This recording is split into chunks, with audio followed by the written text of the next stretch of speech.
And now, it's time for another Dice Tower review with Tom Vasel. Hey folks, I'm Tom Vasel, and today we're taking a look at A Christmas Story, a major card game. This got sent to me in the mail as a gift, actually, and I thought, well, I love A Christmas Story. It's one of my favorite movies. My wife hates it, but I love it. I even liked in fact, I really liked the musical of it, but, you know, it's a classic Christmas movie at this point, so this is also from the Funkoverse gang, so I was pretty jazzed about it. It's a very light game, and even though it's called a major card game, playing off a major award. So let's take a look at it and see what I think. I feel like you already know.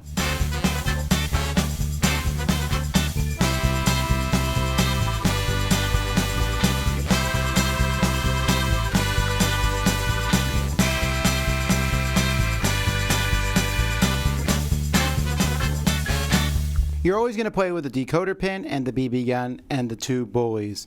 And then you'll take a bunch of present cards, it doesn't really matter which ones you take, and add a certain number based on the number of players in the game. So let's say you're playing a 4-player game.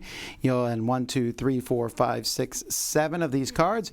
You're going to shuffle them all together. You are going to deal the cards out, 2 to each person face down, and 3 in the middle of the table. Each player has a bunch of peek tokens, and at any point if you have a peek token on the card, that means you're allowed to look at that card, and as the cards get moved around, you'll have a peek token on it, so you can do that.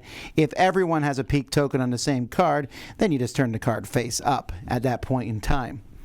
So you just take turns. On your turn, you get one action, and the action that you get is you can swap a card with the middle of the table. So I could swap this card with this card, for example, then peek at the card I've taken. Hey, it's socks. Now I know what that card is. You can also dare someone else. I can be like, hey, Susan, I dare you. I want to swap cards with you. This card for that card. Susan says yes. So then I swap the two cards, and I look at this one. Yeah, it's the BB gun. Great.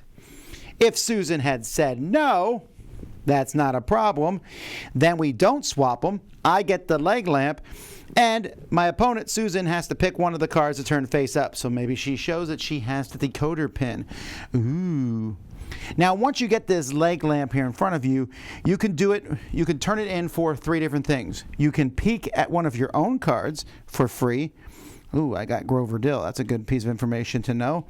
Or you can triple dog dare, force someone to swap with you, or you can block a dare from somebody else. Once you use either of these actions, this goes away. So those are the 2 actions that you can do in your turn. You can swap or you can dare. The other action, which is going to determine whether you win or lose, is to open the presents. When you open the presents, you say, I know where the cards are. The decoder pin and the rifle are right here. Aha, I've almost won. But then I have to reveal the cards in front of me and have no bullies. Good. Boom, I had a bully. I lost. If I lose, the cards in front of me go back to the middle of the table, staying face up or face up. And everyone else continues until somebody can reveal where both those are and not have a bully in front of them. That person is the winner.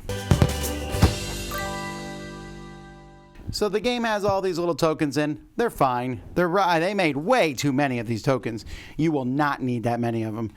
I don't know that I love the artwork on these. I mean, besides the bunny suit, does anyone remember all these other toys? The gold fly swatter, the basket of fruit. I mean, these are mentioned, but it feels at some point like they made the whole game just so they can have a little leg lamp miniature here.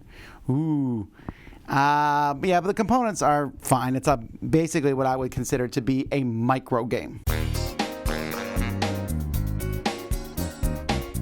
This is such a weird little game in some ways. So it's a game where you're trying to keep track of where cards go, but it's not that difficult.